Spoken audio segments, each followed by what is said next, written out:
हाँ, पहले क्या हम एक छोटा टेबल बनाएं जिसमें item name, company, quantity, rate और अमाउंट लिखा है। इसमें जो mouse, keyboard, hard disk, CPU वगैरह लिखे हैं ये डुप्लीकेट है, मतलब दो दो रिकॉर्ड हैं इनके। जैसे माउस यहाँ एचपी का है, ठीक, जिसकी प्राइस ये है।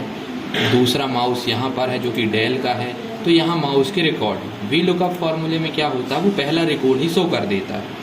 अब लेकिन जब हमारे पास रिकॉर्ड यहाँ एक से ज़्यादा हैं तो क्या करेंगे, हम यहाँ पर इस रिकॉर्ड को यूनिक बनाएंगे। कैसे? फॉर्मूले के ज़रिए। तो हम चलो इस हेल्पर कॉलम की एक मदद लेते हैं और ये जो नेम है इनको यूनिक बनाते हैं। इज इक्वल, हमें माउस सेलेक्ट करना है, फिर उसके बाद एंड का साइन लगाकर डबल इन्वर्टेड कॉमा, स्लैश या अंडरस्कोर आप कुछ भी लगा सकते हैं। यहाँ लिखने के बाद आपको क्या करना है, फिर डबल इन्वर्टेड कॉमा बंद करना है, एंड का साइन फिर लगाना है और उसके बाद यहाँ एक फॉर्मूला लगाना है काउंट इफ का। ये इस तरह आप काउंट इफ लगाएंगे। यहाँ पर 3 बार इसी को सेल को सेलेक्ट करना है, ये माउस वाले सेल को। एक, फिर कॉलन लगाएंगे दूसरी बार, और फिर क्राइटेरिया के लिए कॉमा लगा के क्राइटेरिया में भी इसी को सेलेक्ट करना है। फिर जो आपका ये रेंज का पहला वाला जो है, इसको क्या करेंगे आप, इस रेंज को लॉक करेंगे F4 की दबाकर, और फिर इसको यहाँ से कर देंगे बंद और एंटर करेंगे। तो आप देखिए माउस में माउस 1 आ गया है। फिर इसको नीचे ड्रैग करेंगे तो जब दूसरा माउस है तो वहाँ माउस 2 आ गया है, और इसी तरह माउस 3, इसी तरह कीबोर्ड 1, कीबोर्ड 2, इसी तरह सब यूनिक हो गए। अब हम यहाँ से यहाँ पर अप्लाई करते हैं वी लुकअप फॉर्मूला। तो चलिए हम यहाँ पर आइटम नेम की जगह जब हम यहाँ नाम डालेंगे तो हमें यहाँ पर माउस के जितने रिकॉर्ड हैं वो सारे रिकॉर्ड यहाँ निकल कर आए। यहाँ हम कीबोर्ड लिखें तो कीबोर्ड से रिलेटेड सारे डेटा यहाँ निकल कर आए।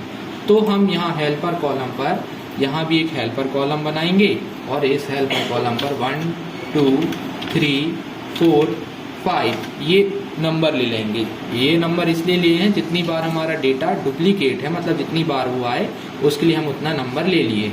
जैसे हमारा डेटा अभी अधिकतम 3 से 4 बार रिपीट हो रहा है तो हम 5 तक की गिनती यहाँ ले लिए।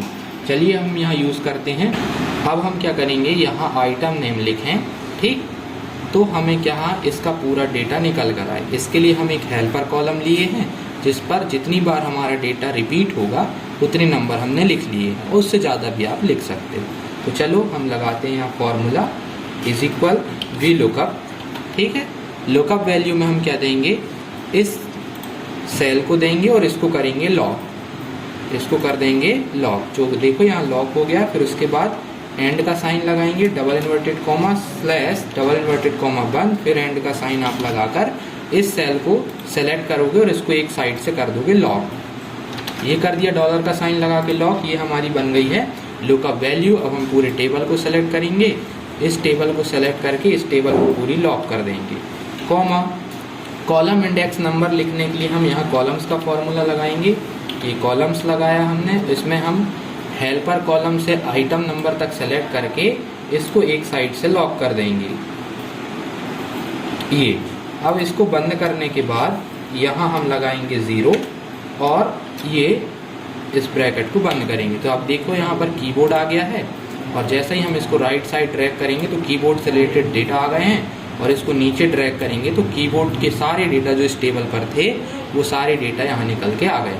अब ये जो एनी एरर आ रहा है इसको कैसे दूर करना है, इसके लिए आपको फॉर्मूले पे ही चलना है। इस फॉर्मूले के सामने इफ़ एरर का फॉर्मूला लगा देना है। इफ़ एरर अप्लाई करने के बाद यहाँ पर ये तो वैल्यू हो गई है, वैल्यू के बाद यहाँ कॉमा लगाकर आपको इस एरर पर यहाँ स्पेस बड़ा बनाकर यहाँ इस एरर को बंद कर देना, ठीक है।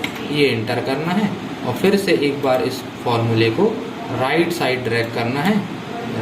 एक मिनट, इस फॉर्मूले को आपको क्या करना है, राइट साइड ड्रैग करना है, फिर उसके बाद इसको नीचे ड्रैग कर देना। तो अब आप देखो कि ये जो एरर आ रही थी वो भी दूर हो गई। जैसे हम यहाँ कीबोर्ड प्रेस किए तो कीबोर्ड आया, यहाँ हम लिखते हैं माउस तो माउस का रिकॉर्ड आ गया। माउस चूँकि 3 थे, माउस का रिकॉर्ड आ गया। CPU लिखेंगे तो CPU का रिकॉर्ड आ गया है। इस तरह आप अलग अलग रिकॉर्ड को इस तरह निकाल सकते हैं।